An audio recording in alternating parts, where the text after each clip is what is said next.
Oh no. Oh, we're not on again. Mike's. Hello. So we've set out a podcast and we've just done a webinar with our Loathing to Loving group, and we realised we missed a question. So we thought we'd jump back on here and hopefully our beautiful tribe will find it. And the question that we actually had, it's Nourish and Nurture Week for Loathing to Loving, which is all about the masculine and feminine polarities, all about pleasure and reconnecting to your divine feminine. We look at the archetypes of the feminine, we dive in there. So we've just done a webinar and we missed We missed a question on I've lost my voice. What does that mean? Because we were having a conversation, and as we were talking, I was saying I would really love you to start massaging your throat as part of this practice, is to re-find this voice and make some sound so that it comes out. And I think we'd missed this question, so we thought we'd just very quickly riff here and see how it goes. Yeah. So our ability to speak or not speak is so much connected with our belief in ourselves and trust in our own place in the world and ability to show up. So often when we struggle with having a clear voice on something, it's because there's something playing out for us around either our voice not being safe, or on some level us not being okay in a situation and our voice breaking because we are not congruent or clear.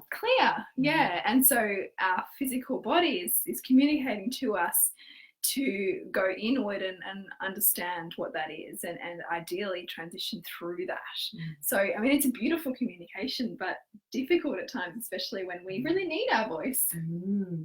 Our physiology is always reflective of our psychology. So whatever we're thinking, there's no gap here. Whatever we're thinking is literally what will start to be displayed in our body, and our body is the perfect vessel for us at any point in time for the soul and the journey that we're on. So, you know, when you're really thinking and you're having so many beliefs and patterns about your maybe not finding your voice, as Bridget said, your voice not being safe in this world, maybe getting really clear on where you could step up, but perhaps you've chosen to step back. Maybe there's conflict, or maybe you have perceptions, stories, or beliefs around hurting someone, or around what that would mean if you really did, and what effect that would have. And all of a sudden we find that our vocal cords are constricted and shutting off, and this voice gets quieter and quieter and quieter. And the less we listen, the quieter it gets, until ultimately we have no voice. And the purpose of that is really to draw our attention to it. We've missed the subtler symptoms, if you like, of opportunity to really speak our voice, to speak our truth, to stand our sacred ground. And ultimately it hasn't, so that manifestation has gone from something that's energetic to something that's physical. And that's how we'll get those symptoms. So our symptoms are always there to talk to us, to tell us the next step or the next evolution in our journey, to point us towards something that really requires some healing and some focused attention. So certainly for women, finding our voice is incredibly difficult. You think about the history that we've come from, that has all been for thousands of years, and we're embedded with that epigenetic DNA, if you like, on being silenced and being cut off, and that it's not safe for us to own our truth, to step up.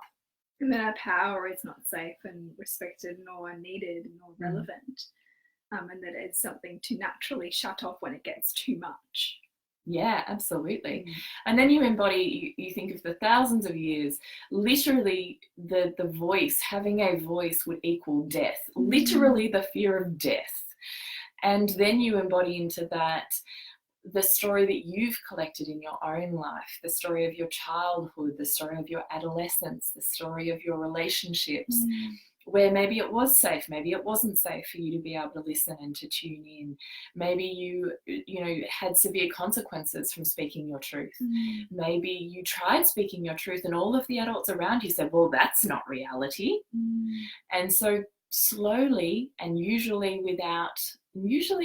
non-verbally, so usually it would be cues of, isolation, shutdown, various cues that say to us, well, the way you're reading the truth is wrong, or the way you're speaking the truth is not okay, and we don't want that here. And the fear of isolation for us is so intense as human beings, our desire to belong is so intense, that we are willing to give up pieces pieces of ourselves in order to belong and to be loved and to receive love. And ultimately, that's what we do. We say, okay, I will hand away this, I'll give you this piece of me, I'll let that piece go, I'll happily cut this piece of me out in order to be loved by you. And often as women, it comes with our voice. So our voice is hard. It's hard to speak our truth. It's hard sometimes to even know what our truth is, to deeply even feel into what it is that doesn't feel quite right, but we can't quite put a finger on it. We're kind of vague. It's kind of numb. Can't really tell you consciously because it's not conscious. But there's that sense of ickiness or misalignment or discomfort that kind of says, I'm not okay right now, but I don't know why I'm not okay right now. So your voice is really powerful, and it just starts with small steps. So refinding your voice starts with small steps. It starts with just making a sound. It starts with, taking a breath and even practicing singing. It might be practicing any sort of vocal sensation when you're intimate with a partner. It wouldn't matter if it was a mouse squeak, but just practicing using your sound and creating more and more safety around your sound of being heard in this world. Maybe looking at the beliefs you have or the stories you've picked up about the culture that you were raised in around your voice and the safety that you have with that. And particularly if this is an acute case of losing your voice, thinking really carefully about what happened the moment or the day before I lost my voice. And asking yourself deep down in that deepest part of you, what is it that I'm not speaking right now? What is it I'm not standing up for right now? Where is my voice feeling squashed or silenced? And listening with your inner ear for that response, because you will reveal it to yourself. Whether you really consciously want to hear it or not is another factor. But if you're really willing to ask yourself deeply the questions and to be open to those answers within your dreams, within the people around you, what they say and what they bring to you, and within your inner ear, your inner intuitive knowing, then you will know the answers. And I dare say as soon as you find those answers, bang, your voice will come back, and it can literally be as miraculous as that.